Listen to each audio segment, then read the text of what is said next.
All right, everybody, let's quickly overview common hurdles and objections and overcomes. I'm really just going to talk to you about basic general principles which apply to the entire sales conversion, lead conversion process. And then I'm going to link below to a bunch of articles which go through specific hurdles or objections and how to overcome them. Okay, so generally speaking, especially when you're getting on the phone with like a cold contact, somebody from the internet, either Facebook or Instagram or TikTok, or maybe a paid ad on any of those platforms, they're going to come in, and maybe even some more warm leads, right? Like referral, sphere of influence.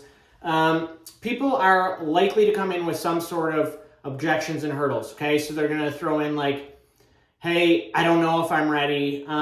Hey, I'm not sure when I'm going to be ready. Hey, I'm just doing some fact finding or some research, just trying to feel out the market. What I want to encourage you to do is not enter all of these conversations with commission breath, okay? So don't go in and just give them the hard sales pitch right off the bat. What I want you to do is either establish or reaffirm rapport with this person, okay? So when you talk to them initially, you're going to say, oh, hey, Brian, thanks for the call. Or, hey, Brian, thank you so much for the text message. Hey, Brian, thanks for reaching out to me here on Instagram or Facebook. So excited to chat and learn more about your situation. What do you got going on?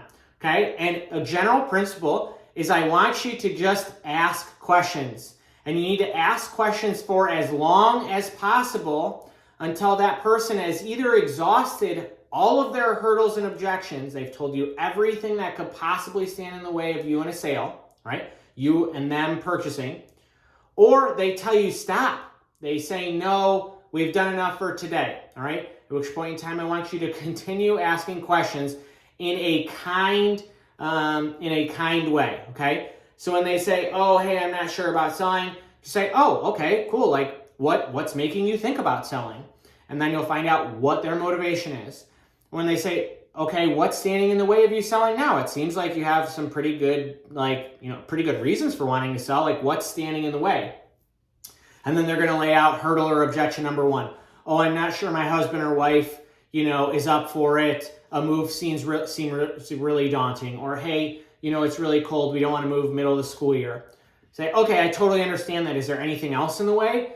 I'm also not really sure. Like, I don't know, do we sell first and then do we buy first? I say, okay, cool. Like, what else do you have going on? And really just find all of the problems. And then say, okay, cool. Like, what do you know about the market right now? And they're going to talk to you about the market.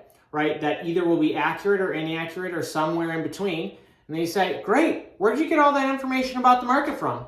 And you're really just shooting the shit with this person and finding out as much information as possible, okay, so that you can find out if you can actually be of service to this person, all right? I am not personally, as a sales trainer, real estate agent and broker coach, and real estate agent, broker, and investor myself, I am not personally, my goal is not to manufacture motivation in others, okay? My goal is not to manufacture motivation. What I'm trying to do is find the motivated, okay? And sometimes people are not motivated because there are small things standing in the way which you can easily solve with your real estate expertise, all right? So you need to ask enough questions to help them solve their problem so that you can then see if they are actually motivated, okay? If they are actually motivated, then you need to invest your time in them and be of service, okay? And that's how you can build an entire business based on being of service to others, right? Because when you're